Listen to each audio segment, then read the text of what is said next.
Hi everyone, I'm Daniel, and today I'm going to talk about timely intervention, the new survivor skill that embodies the idea that you're just not going to fail tests as a survivor. This is a bit of a replacement for the old lucky card, which was iconic in chapter 1. I'm going to talk about this card, compare it to lucky, and talk about its overall place in the card pool, kind of the health of this kind of effect. Let's start with this card. Timely intervention, it's a skill card. It has one willpower icon, one agility icon, one wild icon.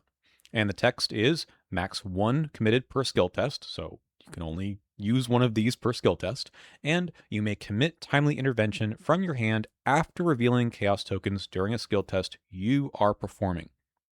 A lot of words there. Let's break that down. Normally in a skill test, you are able to commit cards from your hand, as many as you want, for your own test, and then you pull a chaos token. Take the modifier from that chaos token, subtract it from your skill value, and then you find out if you pass the test or not. Now, what this card lets you do is, after seeing what that modifier is, you might need a little bit more help to pass the test.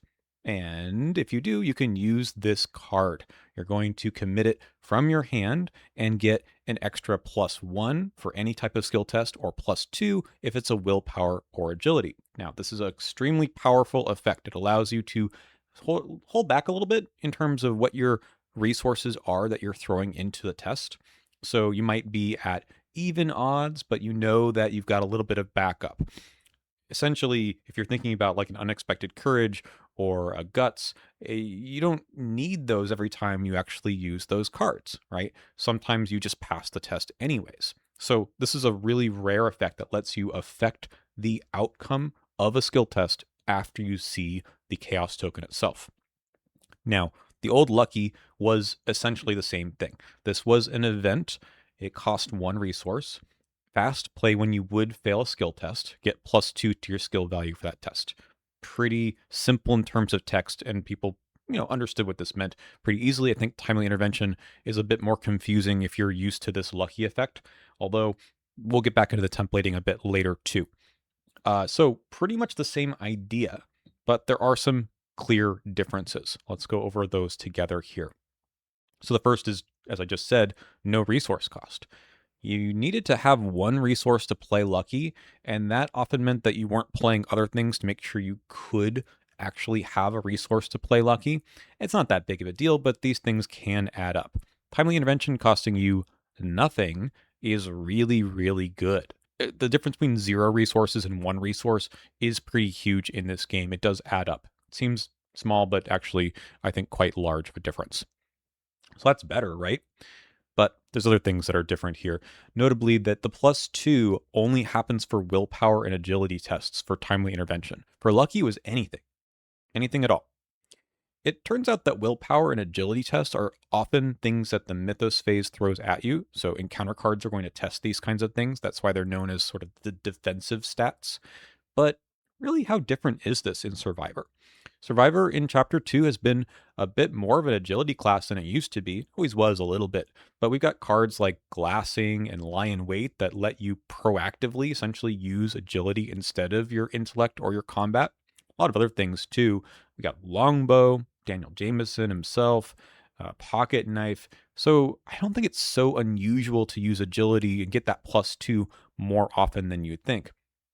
As far as willpower goes, for Izzy, who comes out in the core set, she's also using her willpower for her spells, so it's not bad for her too. I think survivors in chapter 1 got a bit too good at the other stats, get a bit too good at intellect and combat. Those tests are still around. You still have the meat cleaver, you still have the old compass, so they're kind of important, but you're not as good at passing those tests. That's what timely intervention is telling me, unlike lucky, which is just generically good for everything. Which makes it a very powerful card. Now, the biggest difference is probably that we have lucky in its skill form, meaning that the events, anything that deals with events, is going to be a lot worse, right? So we're wanting to deal with skills instead of events. Think about what the core set investigators were from chapter 1 and chapter 2. They actually did a lot of recursion with skills versus events. In chapter 1, it was Wendy, who could recur as long as she had her amulet out, events from her discard pile, the top one anyway. So it made sense that Lucky was something that let her use an event over and over again. Now, for chapter 2, Izzy recurs skills. She is able to use timely intervention again from her discard pile, but the timing window is a bit different, right? For her ability, it has to be during the normal commit skills window. It's not, you're not allowed to be reactive when you use timely intervention with Izzy's ability. That said, it does go back into her deck, it doesn't go immediately into her hand or anything, so it's kind of limited recursion. It's a bit healthier, I would say. But there's a lot of other things.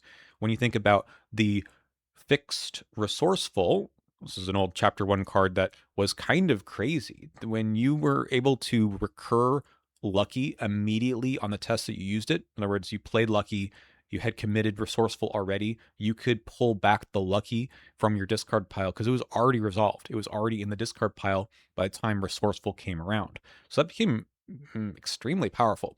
So Do or Die says actually only events or assets, no more skills. And without Lucky being in the card pool in chapter 2, getting timely intervention back is actually quite difficult. There are some other cards you can pay some XP for respite. That's fine too, but it doesn't immediately get it back to your hand. It just goes back into your deck.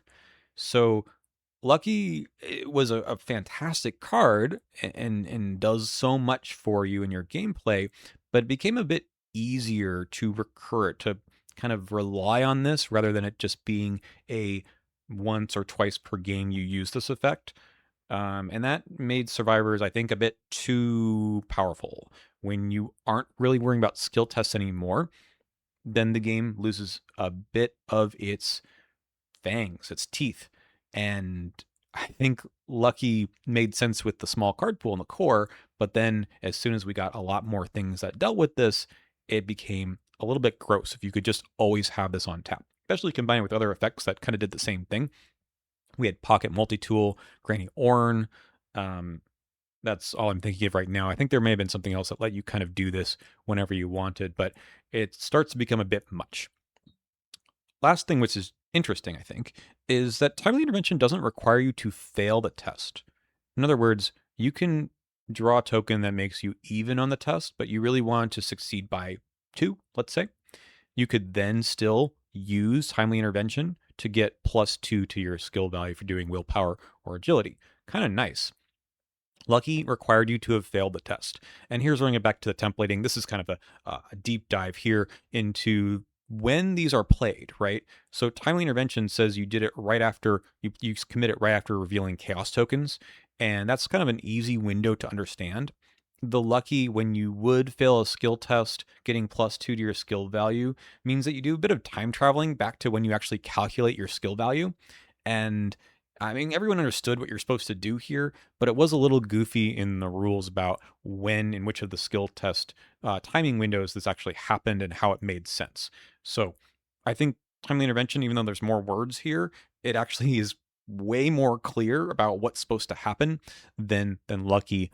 But even just this idea that you don't need to fail is pretty cool. I like that addition to the card. But overall, I don't think it's quite as powerful as Lucky.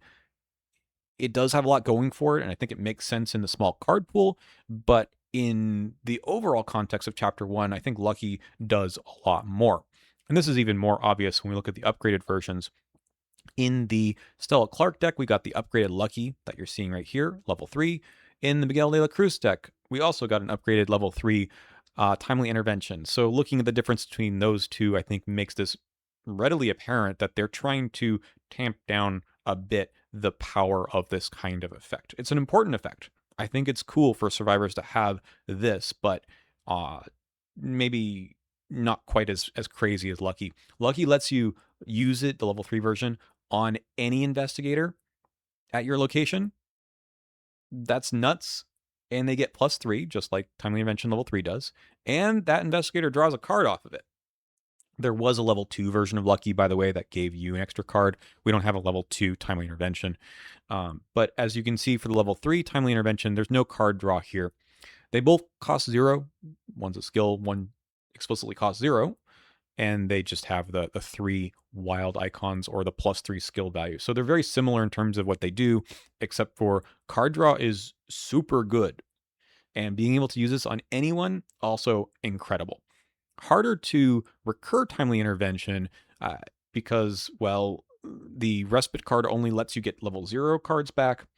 Hunter's Instinct I didn't sort of mention because it can't get timely intervention, but it could get lucky if you're combining all of your cards together.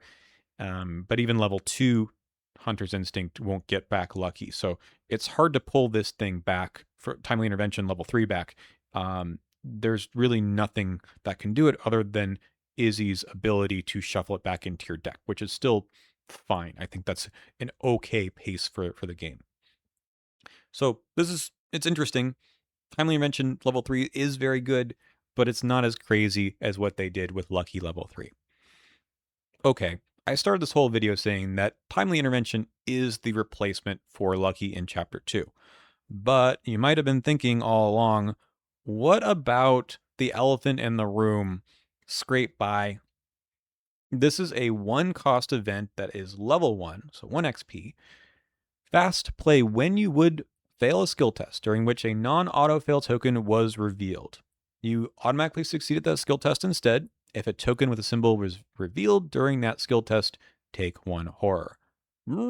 Okay, so what does this do? You take any test you want and you pass it automatically as long as you didn't pull the auto fail. This just lets you do anything. And there's no remove from game here. You can get this back with your do or die. You can get it back with your Hunter's Instinct level 2. It's crazy.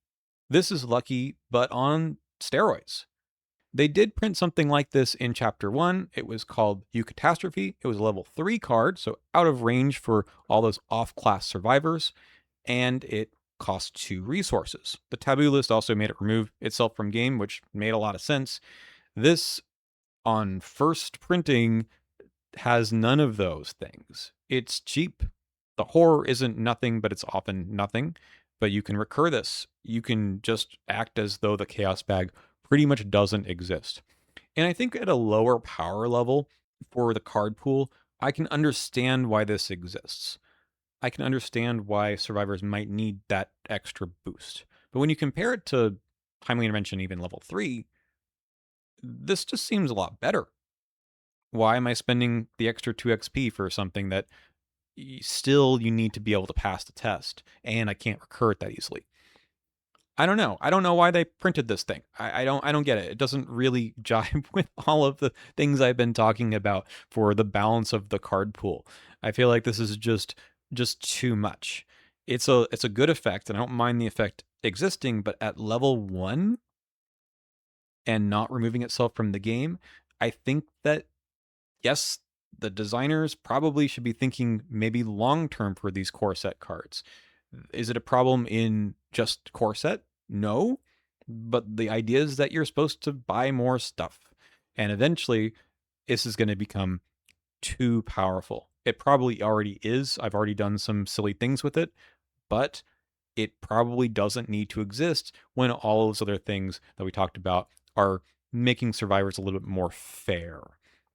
So, Scrape By, I don't get it. The rest of the stuff makes a lot of sense to me. That's all for today. Thank you for watching. I'll see you next time to talk about another card.